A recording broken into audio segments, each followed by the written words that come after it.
Райым миллион жөнүндө азыр дагы бул жакта дагы түз эфирде сурагыла деп атат да, Райым миллион жөнүндө сиздин оюңуз. Мен бир канча жолу айтпадымбы, же кандайдыр бир жигиттер топтолуп алып мамлекетти башкарып атат, же мамлекеттин ак же кара деп айтканга даремети жок. Эгерде баягы комиссия, Айдан мырза айткандай комиссия түзүлдү, байлыктарын текшергиле деп, эмне деген жыйынтык чыкты? Ошол комиссиянын жыйынтыгына эл ишенбей кайра ошол суроону берип атса, демек бул бийликтин баркы ноль. Анда токтоосуз түрдө кетиш керек булар. А эгерде ошол комиссиянын чыгарган жыйынтыгы туура болгон болсо, анда оозуңа талкан салбай чыгып түшүндүрүп айт. Түшүндүрүп айта албайсың, себеби сен чоркоксуң, сен дөдөйсүң. Сен караңгысың, айта албайсың. Айткан нерсең бүт баары жалган болуп чыгат. Ушул гана. Эми кайра-кайраны айтып бергенден же оозуңда бал пайда болуп кетпейт, же ачуу болуп кетпейт, туурабы?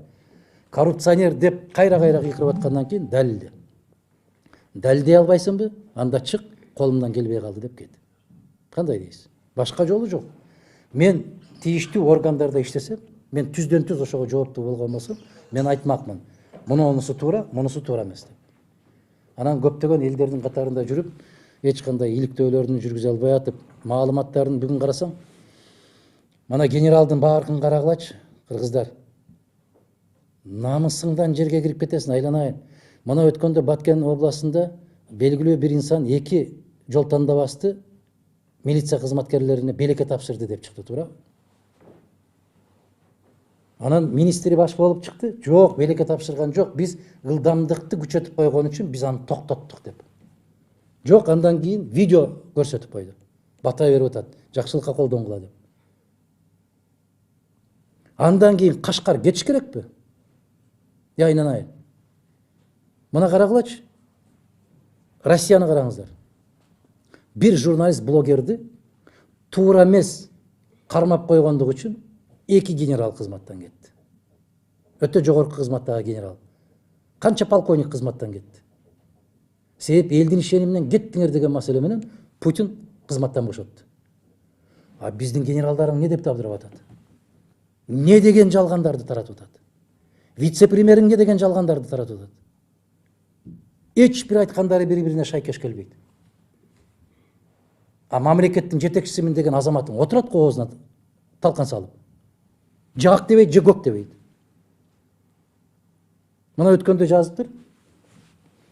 Көрүнгөн жакка учканча ушул маселеге чекит коюп койсоңуз жакшы болмок деп. Бул бүгүнкү күндөгү мамлекет башчыңар саякаттаганды укмуш жакшы көргөн азамат экен да. Ушу бир токтоосуз эле бир саякаттап турса экен. Эми ошону дагы аябай чоң жетишкендикке көрсөтүп, Япониянын жаңы императорунун кызматка киришүүсүнө катышты. Эмне болду катышып? Эмне чыкты Кыргызга, эмне пайда болду? Сенден башка кайсы мамлекеттин президенти барды? Бул не деген намыссыздык? Ал жака бардың, бир чай иштиң, япон чайынан берип койду. Менимче ошол жердеги элчи айтты да, ошол жерге келип бериңиз. Же бул жердеги отурган тышкы бөлүмүнүн жетекчиси айтты. Ошол жака эптеп бир чакыруу кагазын алып бер. Башка кыла турган иши болбосо, көрсөтө турган иши болбосо, эптеп баягы бир журналисттердин кызыкчылыгын пайда кылыш үчүн эмертең Аравияга учуп атат дейт. Эмне кыласың барып, айтчы? Эмне пайда табасың келип? Анан биз мындай бир жоопкерчиликтүү карашыбыз керек да. Жалпы элдер учкан самолет менен учуп кетти. Туура да, себеп сенин самолетуңду Европанын үстүнөн учурбайт. Учуп бара да албайт ал самолет. Андан коңгуроо кагып кыйкырбагыла, мактанбагыла. Ошондуктан мына Казактын президенти Кыргызстанга келет экен, келди кетти, эмне болду? Эмне келишимге кол койдуң да, эмне пайда таптың?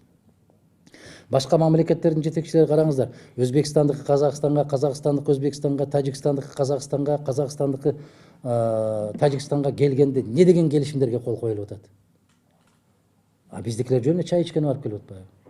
Өзү бир оомат кетерде ушундай болуп калат экен. Эсиңиздерде болсо 2005-жылы кышында Акаев жөнүндө ушундай сөз кеткенде, мага десе Арктикага барып пингвиндер менен учурашып келсин эми деп. учурашпаган жери калбады, саякатка барбаган жери калбады дегенде, эми ошо пингвиндер калды дегендей.